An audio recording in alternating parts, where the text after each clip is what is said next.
St. Lucia. You asked for it, and it's finally here. Hot 7 TV is now on Flow, cable channel 117, the first fully high-definition local channel in St. Lucia. Catch your favorite movies, intriguing documentaries, chart-busting music videos, and the ever-compelling midday and evening edition of the Hot 7 News, all in crisp, high-definition quality. Welcome to one TV show in this era. Welcome to Hot 7 TV, now on Flow Cable, channel 117. Spread the word.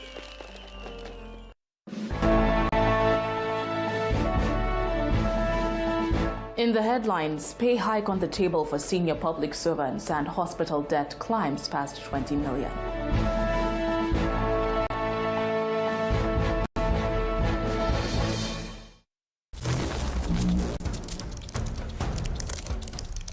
Mr. Banks!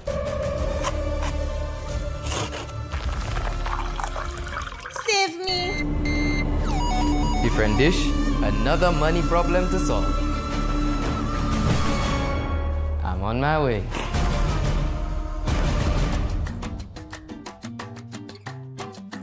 Oh, you're here. My boyfriend and I broke up, and I needed a little retail therapy as emotional support. Honey, retail therapy is not the kind you need right now. Trust me. Alan and I broke up, and these red bottoms will make me feel so much better. Isn't that what you wrote? Don't judge. No, I'm not judging. I'm just wondering why your BOSL Visa credit card has to suffer in the process as well. So what do I do? Well, I'm no Dr. Phil, but I do know that your BOSL credit card is supposed to help you live better. Use it every time, anywhere. You know, groceries, bills, fuel, lunch, and not every time your phone whispers, sale.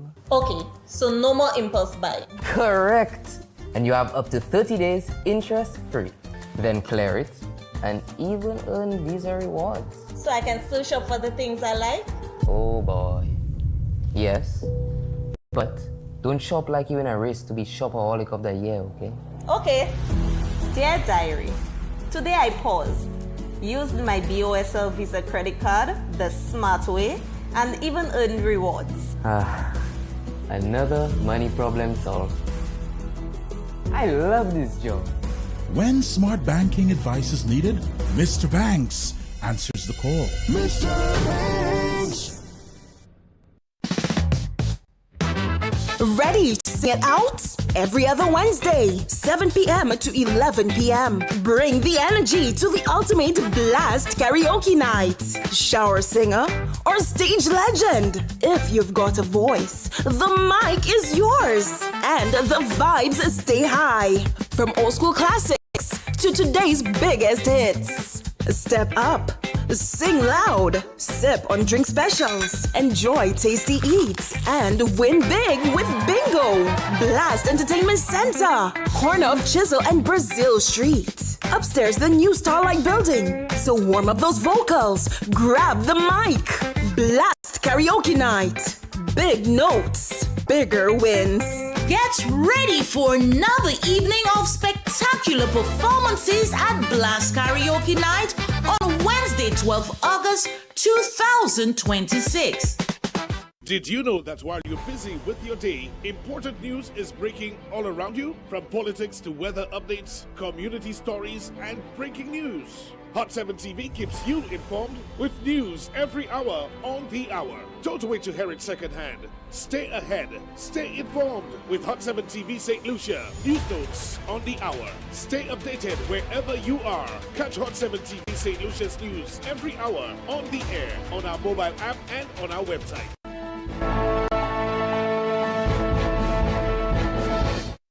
Good day, St. Lucia. It is Wednesday, August 12, 2026. I am Daniela Edwin, and this is your Hot 7 TV Midday News. Catch us on Flow 117, Kiss FM, Hot FM, the Caribbean Hot FM app, Facebook and YouTube at Caribbean Hot 7 TV, and on your Hot 7 plug and play antenna. Glad to have you with us. After months of anticipation, Prime Minister Philip J. Pierre has laid the Salary Review Commission report, recommending a cumulative 23% salary increase for 54 senior public servants in grades 19 to 21.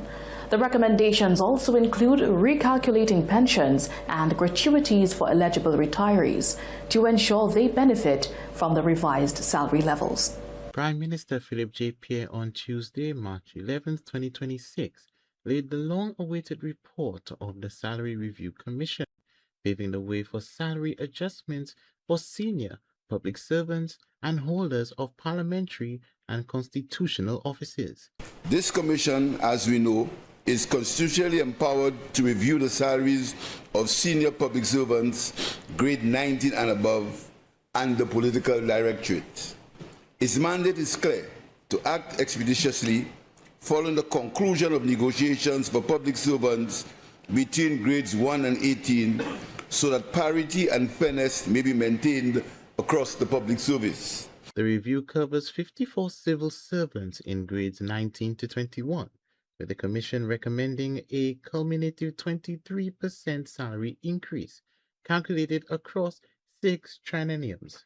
From 2011-2012 to 2027-2028, 17 years, at an annual rate of 1.35%, to be paid as follows: a cumulative salary increase of 20.3%, covering the period April 1st, 2011 to March 31st, 2026, 15 years, retroactive.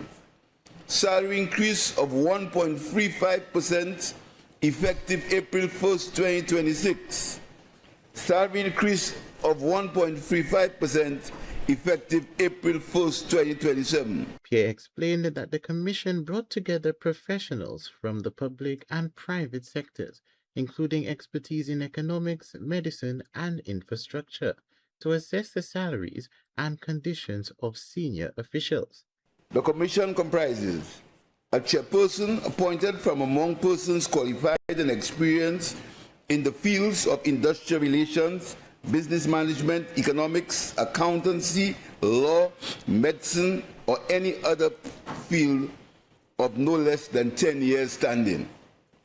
A representative of the government nominated by the Prime Minister. A representative of the opposition. A representative of the opposition nominated by the leader of the opposition. A representative of the private sector. The review also looked at officers who retired during the lengthy period without salary adjustments, with recommendations aimed at ensuring they are not left behind because they retire before the new rate took effect. For retired officers in grade 19 to 21, the Commission recommended that pensioners and gratuities be recalculated using the revised salary levels. Retirees would also receive a proportionate entitlement based on the 23% cumulative increase up to the year they retired. The recommendations are intended to bring greater fairness to the treatment of both serving and retired senior public officers. The report now formally before Parliament, attention will turn to how the recommendations are implemented and what they will mean for those affected. For 7 TV News, Josiah Bissett reporting. From wages to healthcare costs, the Millennium Heights Medical Complex is owed more than $20.5 million in unpaid healthcare bills, up from $16 million in November 2024, putting added pressure on hospital operations. Health Minister Moses Jabati says the government is improving payment collection, including possible online payments, as it works to recover funds needed for healthcare services. The Millennium Heights Medical Complex is chasing more than $20.5 million in unpaid healthcare bills, placing added pressure on the country's public healthcare system. CEO Dr. Damian Greaves says the outstanding amount, which includes bills from patients at Owen King EU Hospital, has climbed from about $16 million in November 2024. The growing debt means less money is available for essential medical supplies, equipment replacement, and repairs across the facility. Health Minister Moses Baptiste addressed the issue of unpaid hospital bills, saying it has been a recurring concern that needs greater attention. He explained that based on historical medical records, patients were previously allegedly paying only about 5% of the cost of the healthcare services they receive. If we look at the records, if we look at the records of the former Victoria Hospital, we will see from that time the receivables, meaning the amounts of money that was owed to the Victoria Hospital is quite a bit. In fact, from the Victoria Hospital moving into the Millennium Heights Medical Complex, if you look at the history, we will realize that patients paid only 5% of the costs. The costs that were charged, only 5%. And we have been encouraging users of the medical services to invest some more. He pointed to improvements at the St. Jude's Hospital, where the recovery of outstanding payments has increased from roughly 34% over the past 4 years to about 45% recently. The minister said patients using St. Jude's are now paying back a larger share of their bills, while payment recovery at the Millennium Heights has also improved. I want to congratulate and thank the users of the services at the Millennium Heights Medical Complex, OKEU. We have seen an improvement and we can only do better. It is important to note that the government has always indicated that we would invest a lot more. We are investing more in the health services here in St. Lucia. We are putting a lot of resources into early diagnosis, especially for cancers. Through the World Bank project, we saw an increase in pharmaceuticals. We saw an increase in services to individuals with hypertension and also diabetes.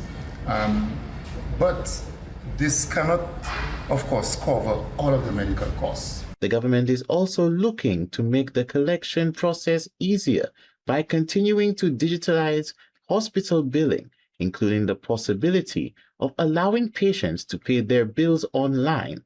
Jean-Baptiste is urging people to take a greater responsibility for their health, while also recognizing that when medical bills are left unpaid, the pressure eventually reaches the wider healthcare system. We continue to ask St. Lucians to invest some more in our own medical care.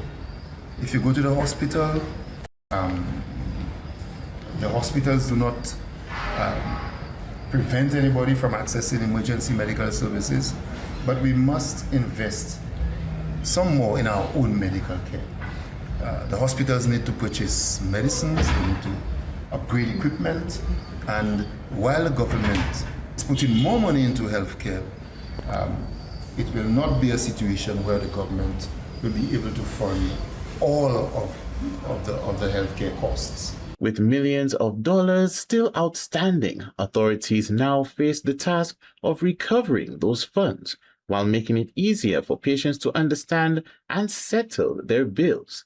The push for more efficient collections is expected to help the hospitals maintain the supplies, equipment, and services patients rely on. For 7 TV News, Josiah Bisset reporting. And to the market. Noticed fewer eggs on the shelves? You're not imagining it. Food Security Minister Lisa Jawahir says supply has tightened as farmers rotate poultry cycles. She says the government is encouraging farmers to work with agricultural extension officers and register with the ministry to access support and improve production. Consumers have been noticing fewer eggs in the supermarket, with some retailers experiencing limited supplies in recent weeks. Minister of Food Security Lisa Jawahir says the situation is linked to local farmers changing their poultry operations. Jawahir explained that farmers have already alerted supermarkets that a switch is taking place around this time of year, which can temporarily affect the number of eggs reaching the market. She said the government is not looking to invest in additional hatcheries or egg production facilities, as several farmers are already producing eggs on a large scale. We reached out to the egg farmers to see what other support the ministry could have provided, but they had already decided to turn over their chickens at that point in time. What that really means for us going forward, the government does not want to invest in hatcheries. We don't want to go into egg production because we have several farmers that are doing this on a large scale. What we are here to do is to ensure that the policy is there to accommodate what it is that they want. And of course, if they need any support from the government, will be readily available. How do we prevent this in the future? With just more open conversations with the farmers, that they can be a little more closely connected to the ministry now that we have our agenda for expansion of our food sector and our ultimate goal of achieving self-sufficiency. The minister also revealed that a number of egg producers operating across St. Lucia are not registered with the Ministry of Agriculture. She says bringing more farmers into the official system remains one of the challenges facing the sector, particularly as some people enter agriculture without first seeking technical guidance. Joahir is encouraging farmers to work closely with agriculture extension officers, particularly if they want to benefit from available government incentives. If you want to be a registered farmer, so you can benefit from government incentives, the concessions that are available, support for your sector, I advise strongly that farmers get registered. So the extension offices are there. Some people may not know it. We'll continue to put out information so people are more aware. But the goal is that they are registered. So if anything happens and on a large scale government needs to provide support, government would ultimately provide support to persons who are registered. As farmers complete the transition between poultry cycles, consumers could continue to see some fluctuations in egg availability. The ministry is therefore encouraging greater coordination between farmers, supermarkets, and agricultural officials to help keep supplies steady and ensure local producers are better positioned to meet demand. For Hot 7 News, I'm Chloe Dantes reporting. Stay with us after the break. New roads, big questions about education and school repairs.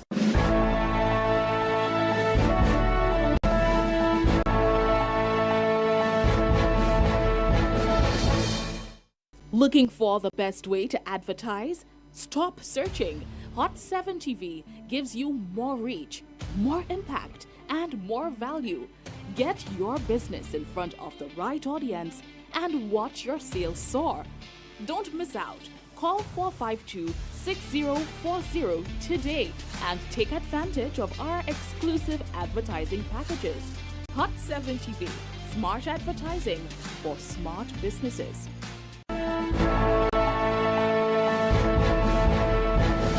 Welcome back. The government has outlined plans for several new infrastructure projects across St. Lucia, including a proposed road intended to improve connectivity between the north and south of the island. Officials say the projects are aimed at strengthening the country's road network, easing travel, and improving access between communities. The plans form part of broader efforts to upgrade infrastructure and support development across the island. St. Lucia could see significant changes to its road network as the government explores new ways to connect communities and improve movement across the island. Minister for Infrastructure, Port Services and Energy, Honorable Sean Edward, says one of the projects being considered is a new road connection between northern and southern St. Lucia, which could provide motorists with an alternative route between the two ends of the country. The North-South Link Road is a concept that has been with government for some time now, across administrations, and this is basically highlighting a need for a better carriageway between the north and south of the island.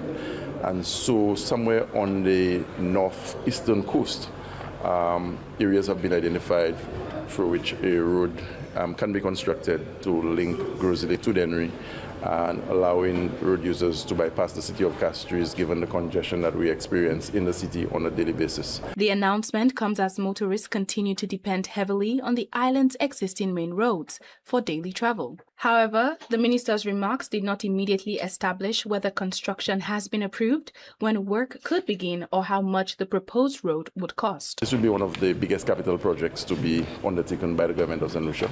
A few designs have been proposed, and quite a few companies from beyond the shores of St. Lucia have expressed interest in wanting to work with the government for the realization of that project. Edward also pointed to other infrastructure projects being pursued by the government as part of its wider development program. The Julian Hunt Highway is one of the big projects that we're looking to embark on this financial year. As we speak, we are at a very advanced stage of planning.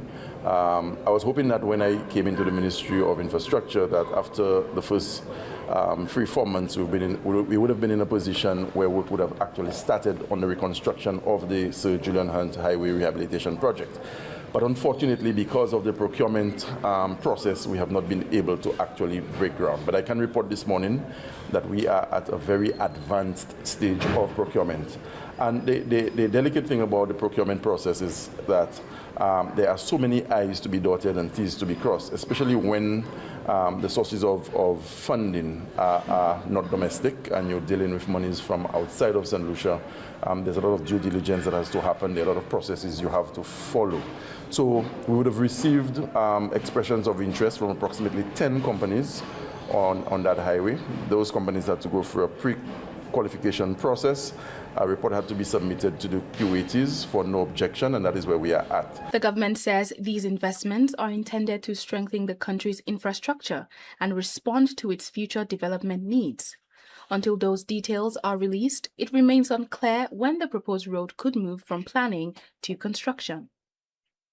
I'm Christabel Obi reporting for Hot 7 TV News. While the government focuses on connecting communities through new roads, the Minister of Education is asking if we're doing enough to connect students to their future. Minister for Education and Youth Development Kenson Casimir has raised concerns about whether the education system is efficiently preparing students for life beyond the classroom. His comments come amid growing discussion about the role of schools in preparing young people for the challenges they may face after graduation. The Minister of Education and Youth Development and Sports, Kenson Casimir, says his main concern in the education sector is whether students are being adequately prepared for life beyond the classroom. He says that while academic achievement remains an important part of education, there needs to be a balance between traditional academic learning and the development of practical life skills.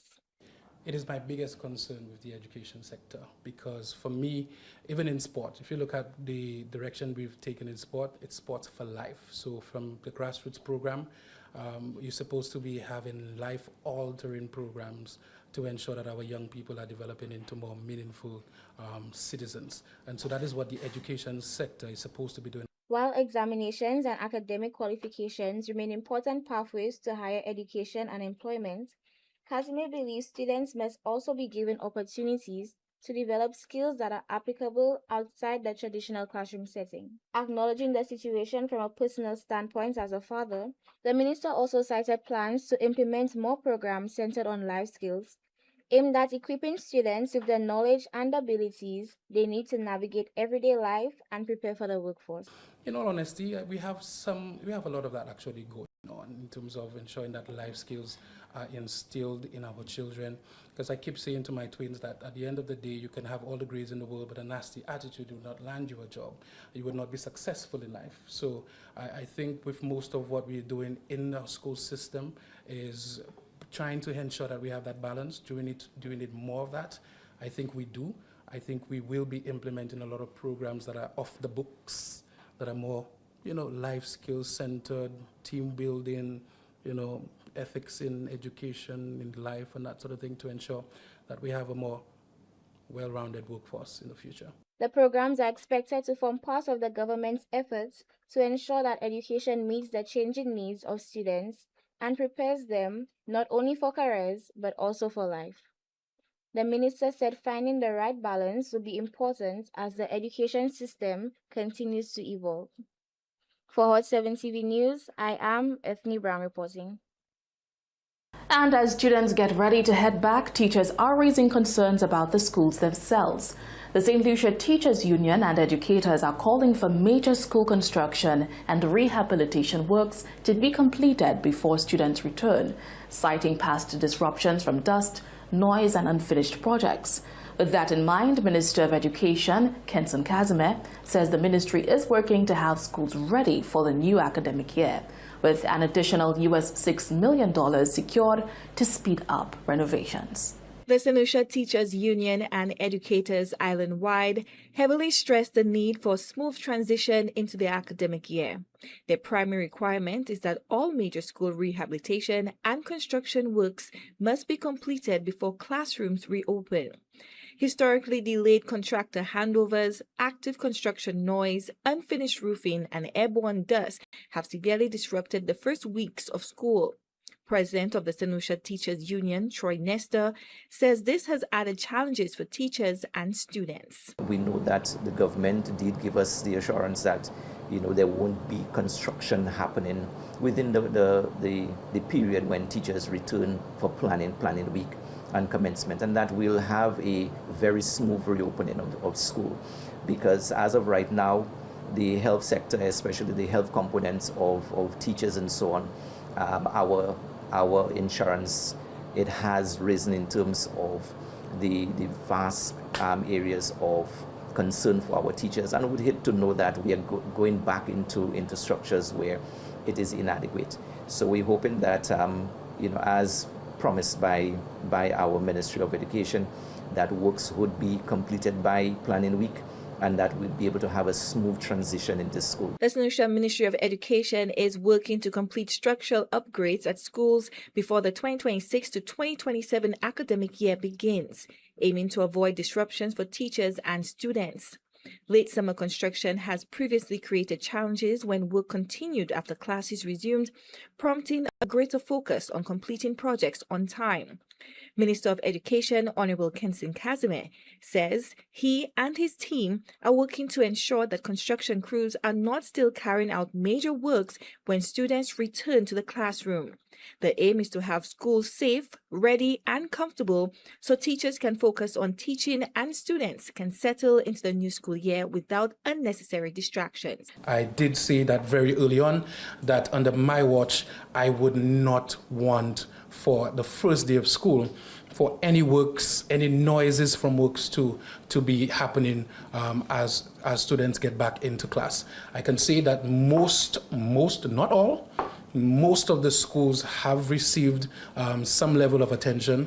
As I announced earlier, when I became Minister of Education, we did have an analysis of over $150 million needed if we had to get all schools up to a particular modern level that we would want. But we won't be able to do it that way. So we've been, getting the main interventions needed for most schools, and we've definitely started in earnest. Most of the schools have actually completed some of the summer works programs, some not started as yet, but I will be getting a comprehensive report this week. But the expectation is that very, very soon we should be wrapping up those little works. Earlier in the month of March, Prime Minister Philip J. Pierre announced that he has also secured an additional $6 million to speed up school renovations across the island. For Hot 7 News, I'm Chloe Dantes reporting. That's your midday news for Wednesday, August 12, 2026. Join us again at 6:45 for the Hot 7 TV nightly news. Until then, have a wonderful day.